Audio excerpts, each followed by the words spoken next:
Bom dia, irmãos, paz seja convosco. Vamos aí à nossa 150ª aula da nossa escola bíblica. Estamos a 150 aulas, olha que maravilha.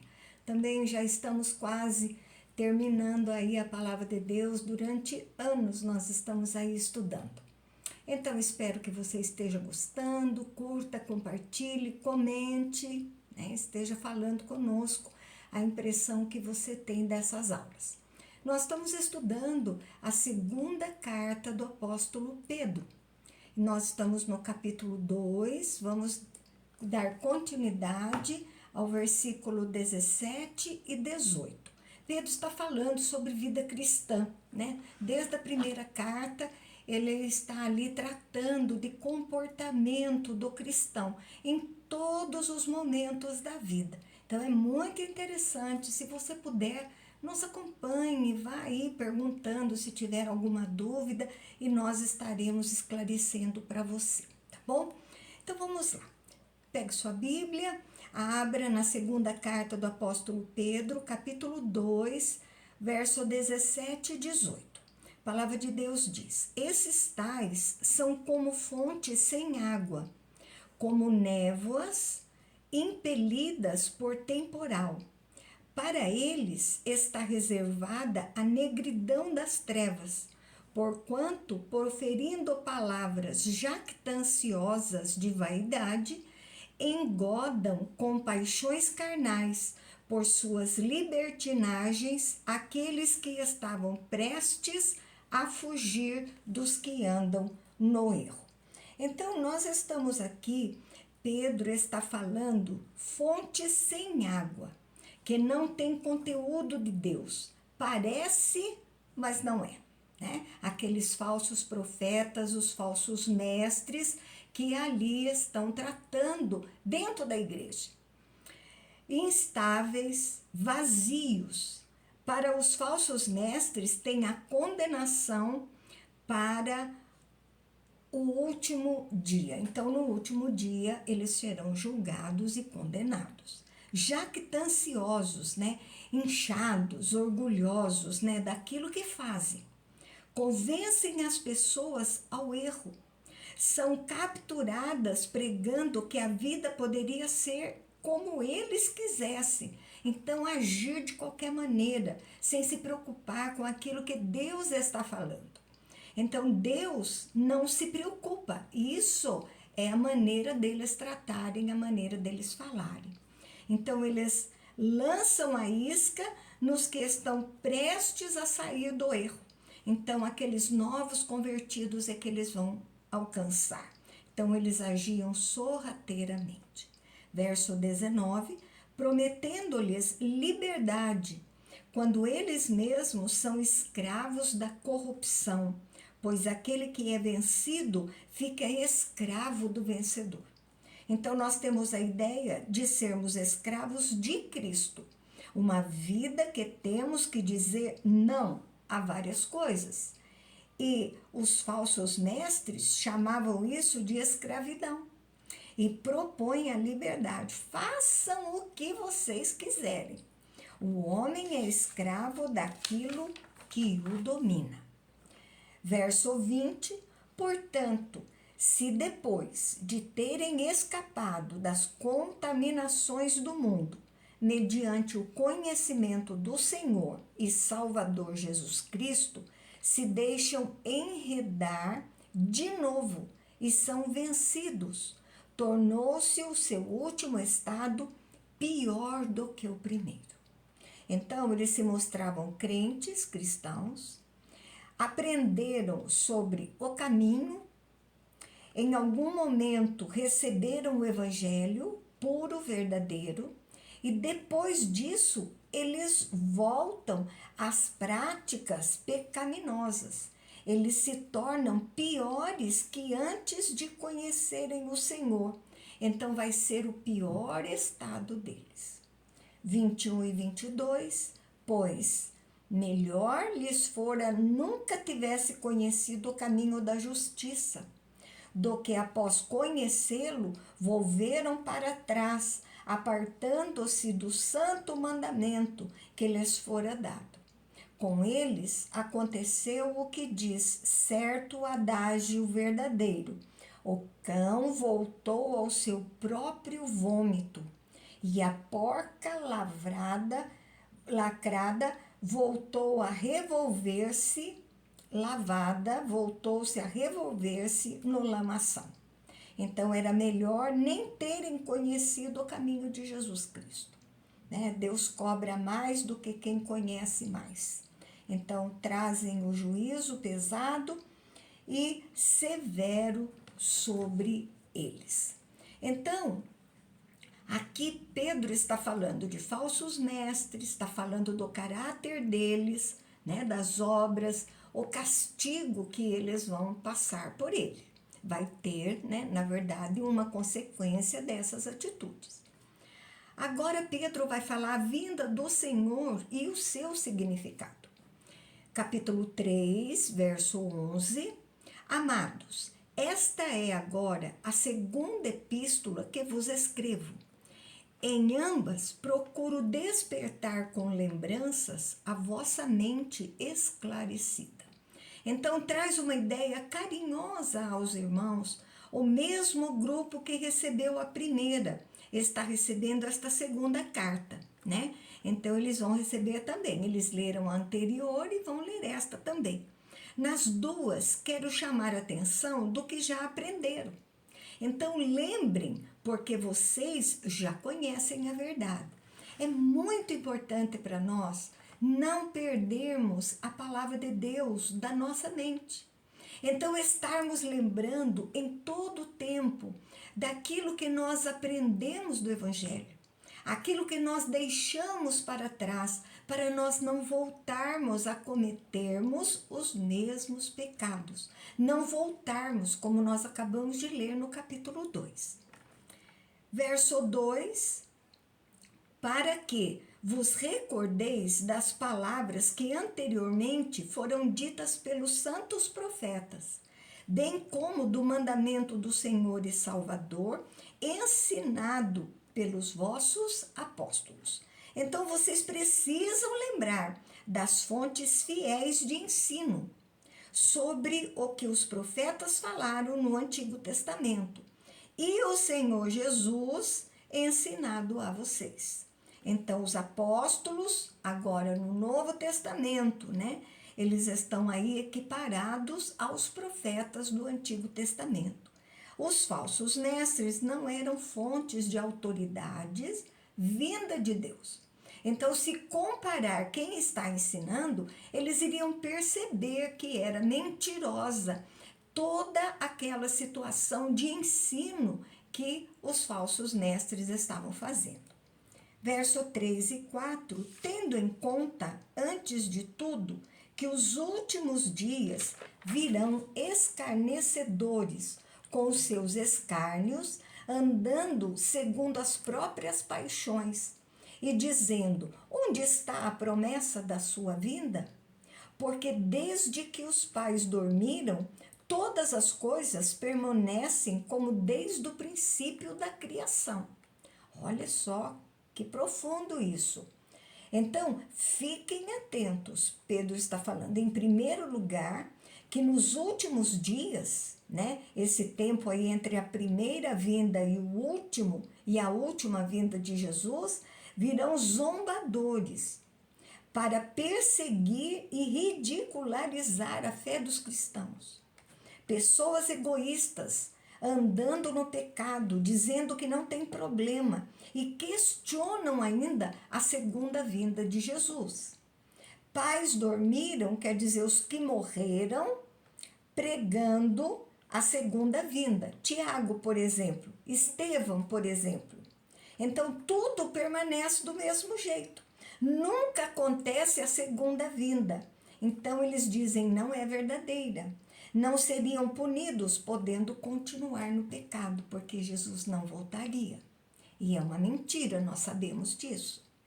Versos 5 e 6, porque deliberadamente esquece que de longo tempo houve céus, bem como terra, a qual surgiu da água, através da água pela palavra de Deus, pela qual veio a aparecer o mundo daquele tempo afogado em água. Então, Pedro vai aqui explicar que de forma resolvida, né, esquecem da formação da terra. Céus, pela palavra de Deus, criou com poder. A mesma palavra que criou, que formou, derramará juízo sobre eles. 7. Ora, os céus que agora existem e a terra, pela mesma palavra, têm sido entesourados para fogo, estando reservados para o dia do juízo e destruição dos homens ímpios.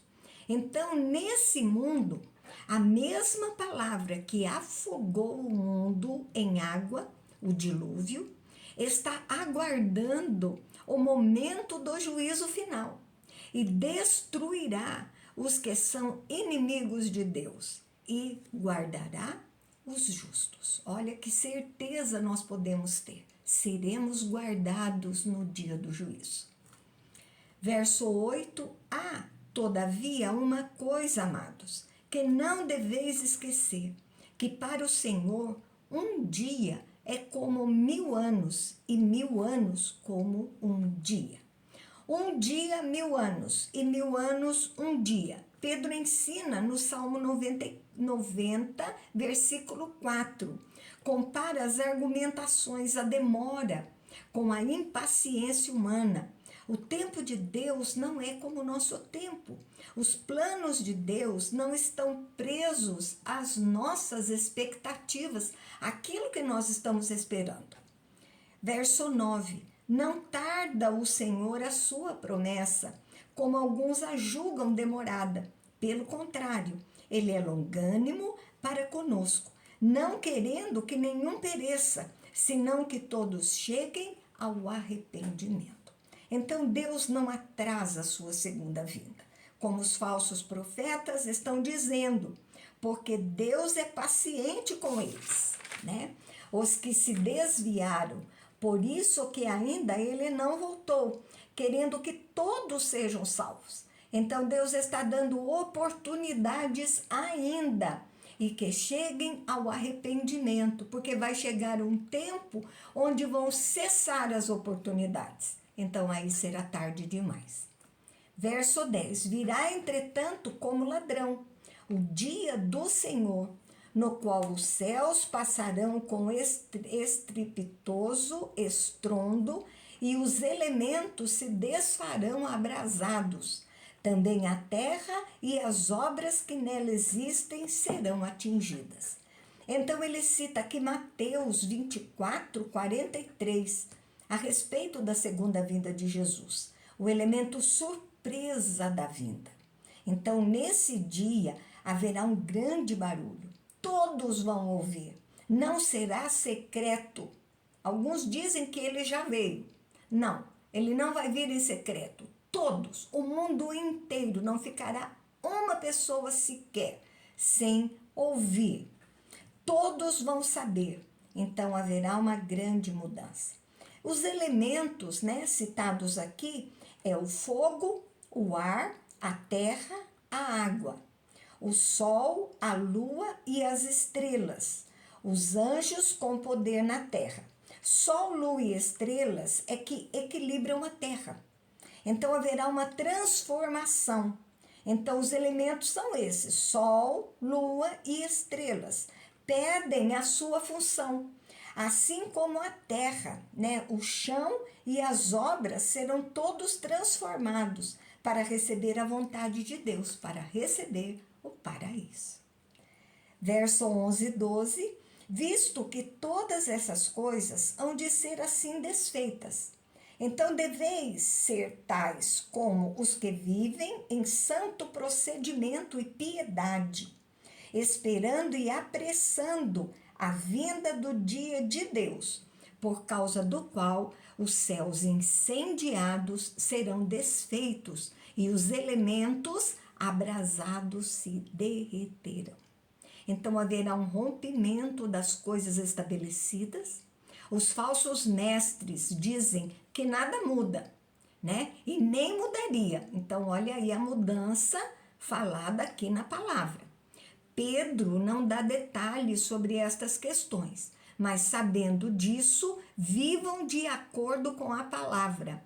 Sejam modelo de vida se dedicando a Deus, onde apressamos a vinda de Deus, a segunda vinda de Jesus, onde haverá uma mudança total, não será nada como hoje, né? Tudo será desfeito.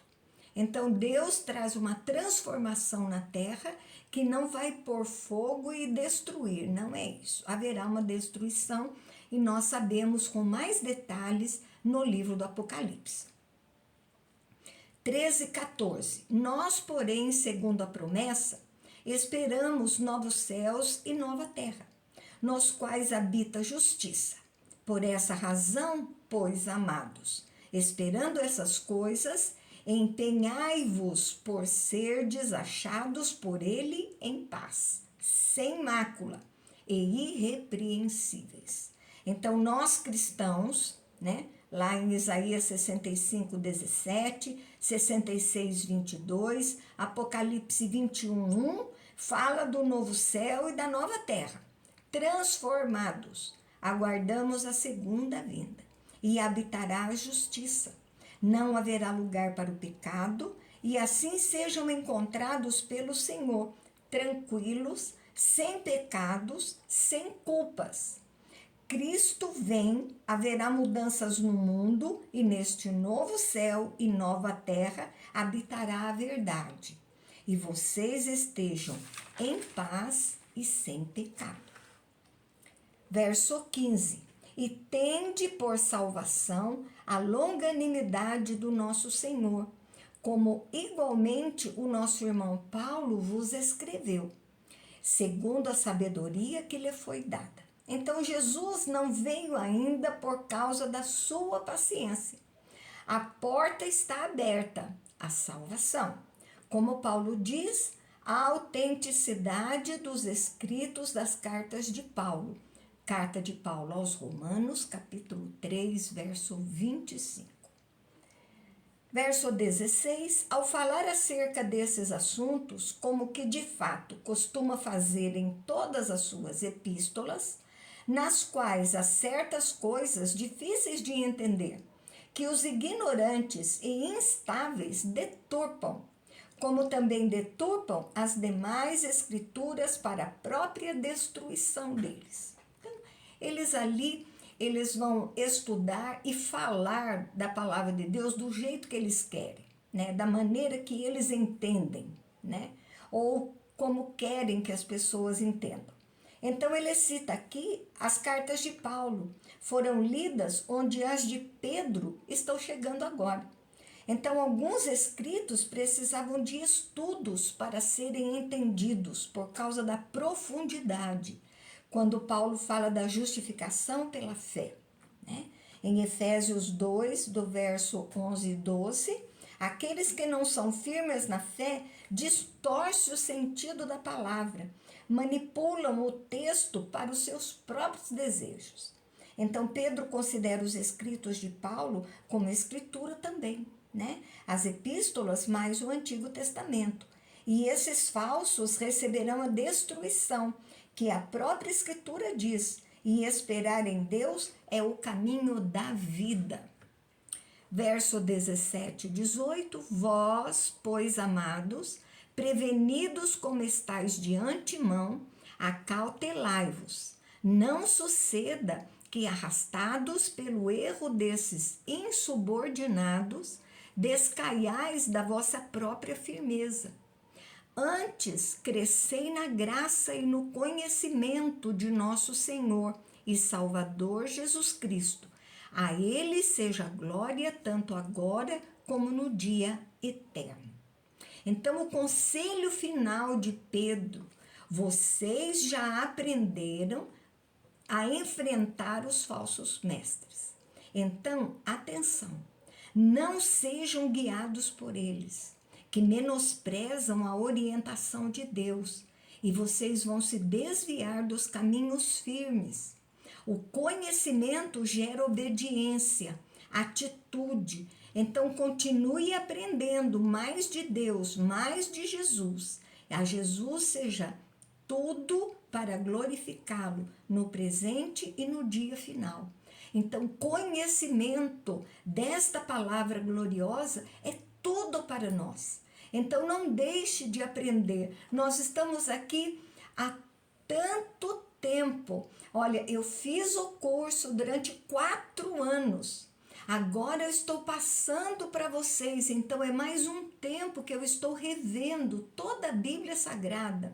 Tenho muito para aprender ainda, mas eu preciso de muito conhecimento desta palavra. Para quê? Para eu não me desviar. Quando alguém falar alguma coisa errada, que não procede da palavra de Deus, eu vou conseguir entender e saber disso. Né? Por quê? Porque eu tenho conhecimento da palavra. Então, com essas palavras, aqui Pedro encerra essa segunda carta que ele trouxe ao nosso conhecimento. Nós vamos agora para a carta de João. Vamos à primeira carta, vamos dar início, né? Vamos falar aqui a autoria, para quem foi escrita, quando, porquê, e vamos aí introduzir esta carta, mais esta carta para o nosso conhecimento. 1 João, autoria é o próprio apóstolo João, né? Tem muita semelhança ao seu evangelho, ao evangelho de João, né? Quanto ao conteúdo, o estilo da escrita, a forma dele expor os temas da carta, tradicionalmente atribuída ao apóstolo João, apesar de não conter uma introdução que o cite, como em outras cartas. Então, na primeira carta de João, capítulo 1, verso 1, mostra alguém que testemunhou de forma ocular sobre Cristo e nos lembra Evangelho de João 19:35, Evangelho de João capítulo 20, verso de 3 a 8, capítulo 21, verso 24. Né? Então, você pode ver que tudo isso constata a carta de João. Quando foi escrita? Ela foi escrita de 85 depois de Cristo a 95 depois de Cristo. Pedro e Paulo já haviam morrido. Eles morreram por volta de 68 depois de Cristo, né? Então, João é o apóstolo mais velho. Para quem foi escrita? João escreveu a um grupo de cristãos com quem tinha proximidade, porque ele fala filhinhos no capítulo 2, no verso 1. No entanto, não temos uma identificação clara deste grupo, de quem eram ou em que região eles viviam, né? Porque o propósito da carta, a salvação recebida de Deus, deve resultar numa vida de amor pelos companheiros cristãos. Jesus foi 100% humano, vai combater o ceticismo do cetismo, né? A doutrina que Jesus não veio em carne, mas só em espírito. O foco era ensinar que a carne nada tem a ver com o espírito, então ele vai combater, né, essa teoria. Muitas pessoas que afirmavam ser seguidores de Cristo não o são na verdade. Os cristãos devem examinar sua fé para verificar se é verdadeira e é possível ter certeza sobre salvação quando a vida do crente está alicerçada em Jesus Cristo. Nós vamos parar por aqui, só esse início da carta de João. Semana que vem nós começaremos no capítulo 1, no verso 1. Então você percebe que essas últimas cartas aqui, elas estão firmes, dando o caminho para o cristão. Então nós precisamos, na verdade, ter estas palavras no nosso coração guardadas, para que nós não venhamos a acreditar em falsas doutrinas. Amém? Então, espero aí que você tenha gostado da aula. Peço desculpas, né, pela Dara aí estar latindo, mas que você tenha um excelente domingo, na presença de Jesus, juntamente com a sua família. E até a próxima aula, se assim Deus permitir. Um beijo grande no seu coração.